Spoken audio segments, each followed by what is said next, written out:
We know it as cap and tax because in reality that is what it is, a national energy tax. I want to talk a little bit, and then I'm going to let everybody else speak, but I'm really pleased to have our whip here with us today, Mr. Cantor. He's been a great supporter of ours as we've tried to get the message out, and he's going to speak here in a minute, and then we're going to let everybody speak. But I want to talk a little bit about, I don't know if you've seen this chart, but this chart talks about the states that win and lose under a pending climate change bill. Red are the losers, green are the winners. I don't think we should be in the business in this country of picking winners and losers between our 50 states. I represent a state that has the second largest production of coal in this country. We have given and given over centuries, both of our sweat and our national resource to power this nation. And I think we are wrong-headed when we're going to tax individual consumers, businesses. We're going to drive our manufacturing jobs across the seas, the oceans. And I think that we need to invest in our research and technology so that coal becomes the part of the longevity of the energy of this country. I have tens of thousands of miners who work in my particular district. Billions of dollars generated from the coal industry in my state. And I believe clean coal and carbon sequestration and capture is the way of the future to make a common sense energy plan. I know there is some clean coal parts of this bill that's coming out, but let's look at where the technology is going to be while we try to meet the standards that are imposed by this bill. It's an energy tax on every single American. It's particularly punitive in the region where I live, my home state of West Virginia. So I'd like to turn this over now to our whip, Mr. Eric Cantor of Virginia, who also is in the region that serves to be penalized. Shelley, thank you very much. Thank you all for being here. The week this week is obviously very focused not only on the spending process here, but really on what will turn out to be, if passed and enacted into law, the largest tax increase in the country's history. The cap and trade bill will impose a national energy tax. And I think that coming at this point especially demonstrates this bill is disconnected to the reality facing so many of America's families, and certainly families in the regions where coal is a big part of the economy. It is about jobs. It is about the economy. It is about families' financial security right now, where Congress should be focused. This bill goes in the wrong direction. And there's a lot of discussion right now about what the impact and cost is on families due to this bill. Initially, we had heard from the Congressional Budget Office it was over $1,600 per family of four. There are studies out there from MIT, one that says over $3,000 impact when you see the increased cost of electricity. There's a recent CBO score that is out that is 1/10 of the score that CBO had 2 weeks ago. Again, I think that calls into question the validity of this particular study because clearly this is a job killer. When you impose costs the way that this bill has on these states, as Shelley points out, there will be a tremendous impact on family wealth, a tremendous impact on the ability to get a job.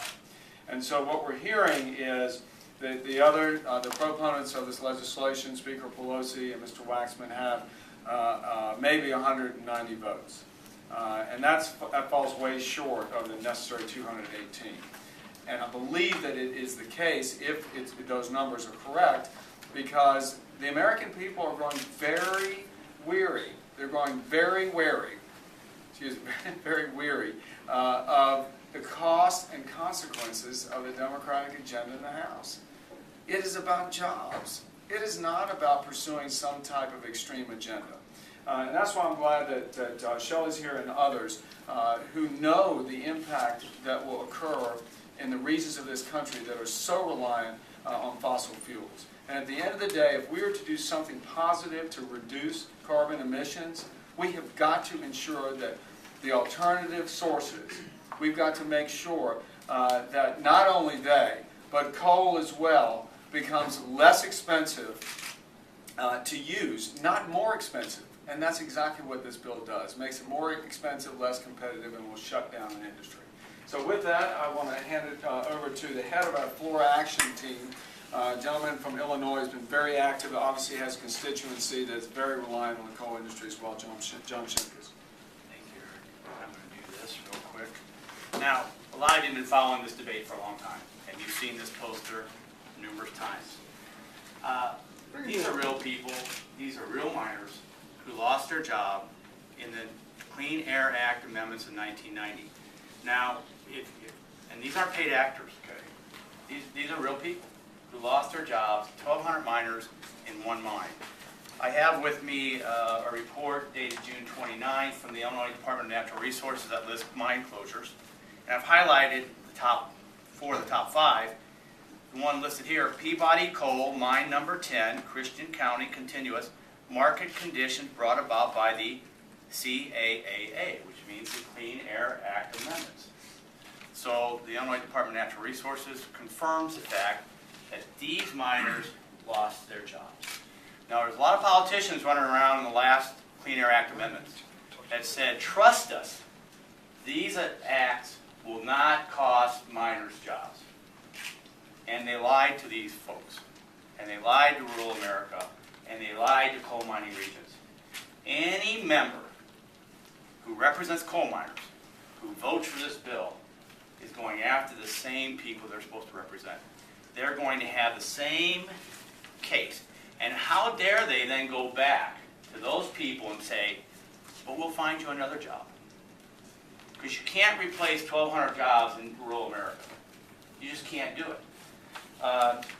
And when you close down a mine in rural America, you also lose a lot of things that small rural America relies upon. I'll give you the stats. One operating mine in my district. I've used this before for those who've been following this debate. Big Ridge Willow Lake Mine, 462 employees. Now this is in a county that probably has 5,000 to 8,000 people. So you have 462 employees in this small rural county. Its economic impact is $123 million.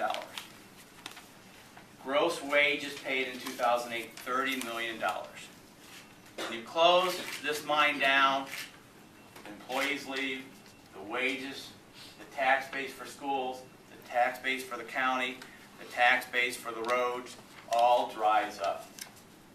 I'll end by saying, do not be the member of Congress who votes for this bill and then goes back to your district saying, I'm saving your jobs by doing this. Because in the coal mining world, if you're using the Clean Air Act amendments in 90 as a gauge, cost miners jobs.